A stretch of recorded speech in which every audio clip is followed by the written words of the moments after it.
Samsung's One UI 6 is here, and it's got me thinking about how phone UI has evolved over recent years. Every now and again there'll be an enormous big deal design overhaul, something like an iOS 7 or Android 12, that completely changes the look and feel of the platform. Then, over the years, more and more stuff gradually gets piled on top of that UI until, inevitably, the house of cards collapses and there's another major overhaul, another generational design change. And it feels so like we're approaching the end of one of these cycles now with Samsung, 5 years on from the debut of this design language in One UI 1.0. But at the same time, One UI 6, I think, gives us a small glimpse into what's beyond in Samsung's next design cycle. I've been using One UI 6 on the Galaxy S23 Ultra for the past few days since the beta launched, and it's given me the opportunity to compare with the other flavor of Android 14 I've been using lately, that is, the vanilla Pixel experience on the Pixel 7 Pro here. Samsung's steps to differentiate its software in One UI 6 start with a new font. So far, this font doesn't have a name yet. It's not quite the Samsung brand font that you see in a lot of the company's ads and websites, but its characters are just a little wider than before, with slightly heavier type being used in areas like the settings apps and other preloaded applications. While a lot of Android phones still use Roboto, the open source typeface that was first introduced in 2011, Google itself has since moved on to using its own product sans font pretty much everywhere in the Pixel system UI and its own apps. So it makes sense for Samsung to follow suit with its own custom typeface, and look, I don't hate this font, it looks perfectly fine I suppose, though I think it could benefit from using slightly lighter variants of this typeface in places, and after many years of seeing Roboto on Samsung phones, it does look just a little bit odd to me, but I guess I'll give it time. Besides the text, the biggest visual difference you'll see in One UI 6 so far is the updated quick settings area. I think this has long been due an overhaul. One UI has historically made pretty poor use of this space on offer here, instead focusing on one-handability by shifting all the controls here down and filling up the space above with a large clock panel. In One UI 6, your main scrollable grid of quick settings shortcuts is located in the middle, with Wi-Fi and Bluetooth given priority placement up top, and display settings including brightness controls down below. A lot more of the screen is dedicated to the functional things you can actually interact with. The heavy use of transparency and blurring shows a little bit of iOS influence, and that's also true of the new swipe down gesture from the top right corner, which launches you directly into the fully expanded quick settings view. Don't worry though, if you don't like this, you can turn it off. Google's approach to quick settings is less information dense, but in my opinion quite a bit better looking.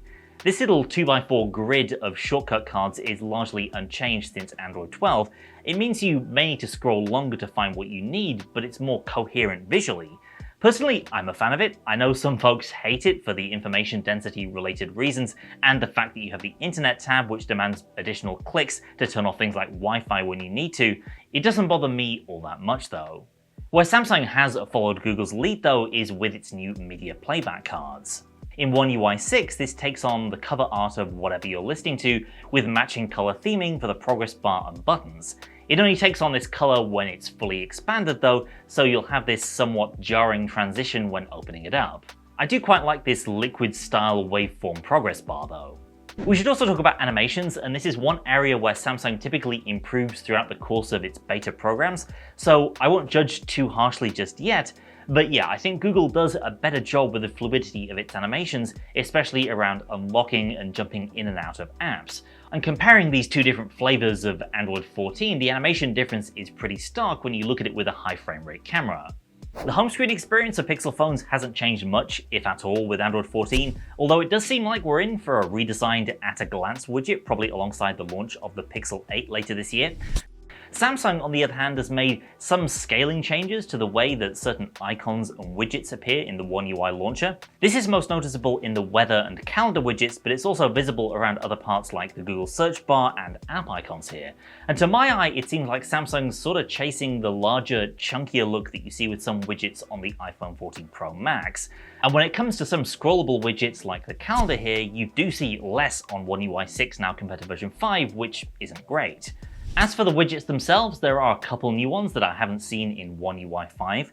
Weather Insights gives you timely information about what will be going on in or coming out of the sky in the coming hours, whether it's likely rain or an imminent sunset. And the custom camera widget lets you make a shortcut to any of the camera app's many individual modes, with one of your own photos as a backdrop.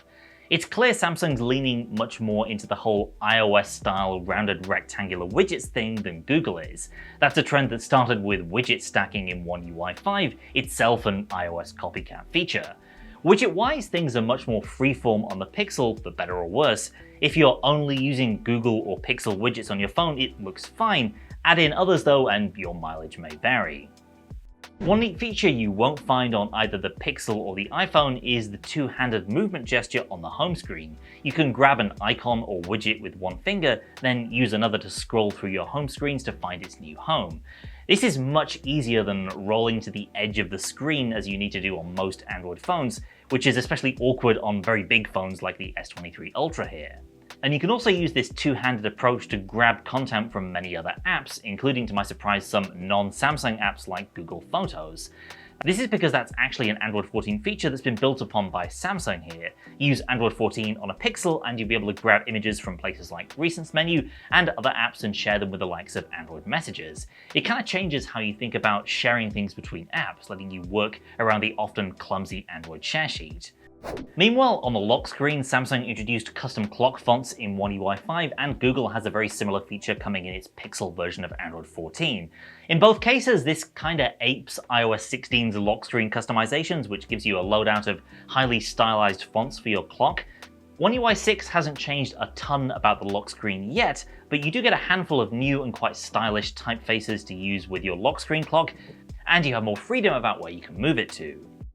There's less variety in terms of the fonts you can choose on the Pixel side, and in my opinion, only a handful of them actually look any good. But I think it does a decent job of adding this personal touch in a way that kinda emulates the flair that this feature adds to iOS. On top of the security features introduced in Android 14, like unwanted tracker detection to cut down on abuse of devices like AirTags, One UI 6 has a new capability called Auto Blocker. It's off by default, at least in the beta, but it claims to block apps from unauthorized stores, turn on security checks for apps, and can block commands by USB cable. It's unclear what commands this menu here may be talking about, but it specifically mentions blocking installation of system software via USB, so it's likely a reference to protecting your phone from compromised USB ports or cables attempting to manipulate MTP or ADB to push bad apps to your phone. Either way, this is just an extension of what Google already offers through Google Play Protect. Obviously, Samsung sells phones in countries without Google services like China, so for those territories, this should be a welcome security boost.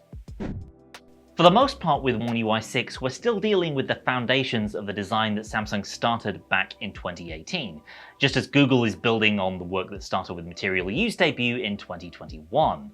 A One UI app is still going to typically have a large content area up top that collapses down as you scroll to favor better information density on a larger screen.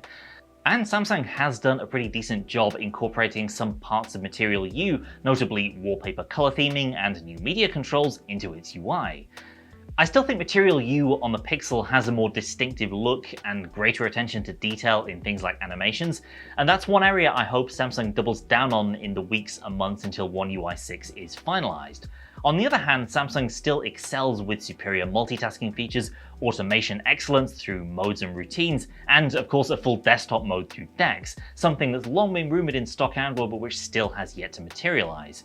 Which is another way of saying that although the Pixel UI looks better to me, the sheer feature set of One UI means it's probably the better choice for enthusiasts. First there was TouchWiz, then the Samsung experience, and now One UI. Do the design changes that we see in version 6 here give us some clues about what comes after that? Well, maybe. Things like the new notification and quick settings area and the redesigned weather app could easily be from another Android UI unrelated to the past half-decade of Samsung's design pedigree. Is that the direction we'll see from Samsung in 2024 and beyond? Let me know what you think down in the comments, and whether One UI more generally is headed in the right direction with One UI 6. Stick around and subscribe for more Galaxy coverage coming very soon. Thanks for watching, and I'll see you next time.